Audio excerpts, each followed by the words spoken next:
Today's top stories at NBR. Sky sells properties comprising its Mount Wellington campus. New assistant governors at RBNZ.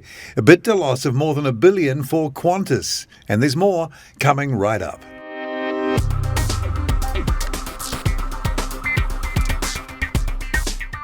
Kia ora and welcome to NBR Today, a wrap of the day's top business stories from the authority in New Zealand business news since 1970, nbr.co.nz.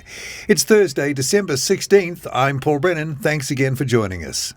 There's been a pre-Christmas surprise announcement from Raycon, where Brent Robinson, long-time chief executive and son of the founder, Warwick, has announced the company will have a new CEO from April 1st next year.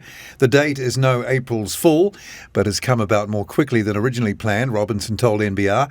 The current CEO said he and CEO designate, Dr. Sinan Altug, currently the chief operating officer, had been in talks about succession for a long time.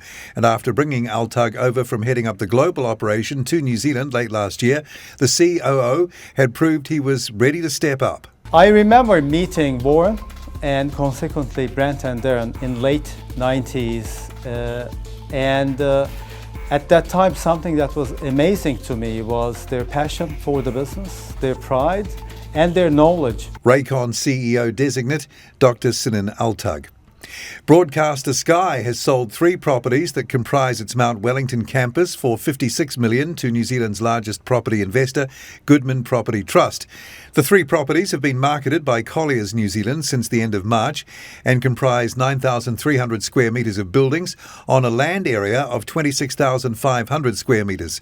Sky will lease back one of the buildings, Studio One, which houses its core production and technology facilities, for a term of at least 5 years, with another 5-year right of renewal for $1.65 million annually. The property is at 10 Panorama Road. The Reserve Bank of New Zealand has appointed 3 new assistant governors. The new appointments come as the RBNZ said that the head of supervision and head of financial system policy would leave over the coming months, and after RBNZ Governor Adrian Orr was quizzed by National Finance spokesperson Simon Bridges about the pace of staff change. The 3 new executives are Sarah Owen, Kate College and Greg Smith.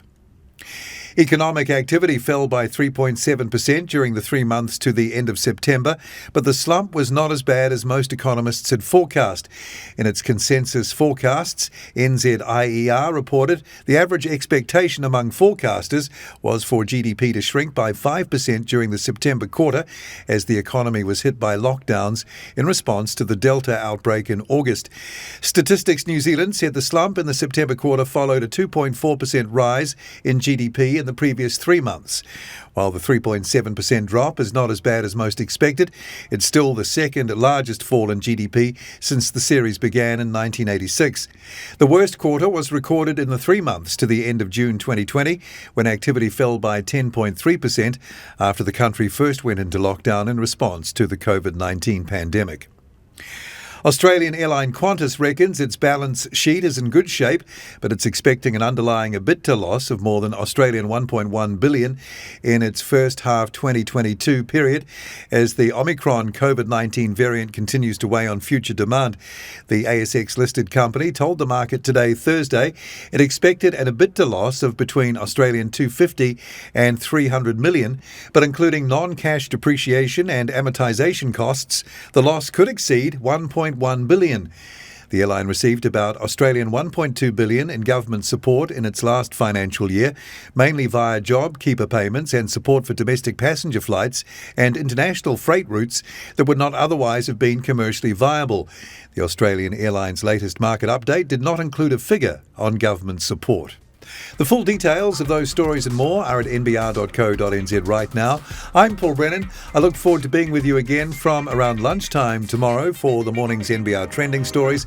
Then same time, same place, right here again from 5:30 tomorrow and through the weekend for this year's final NBR This Week.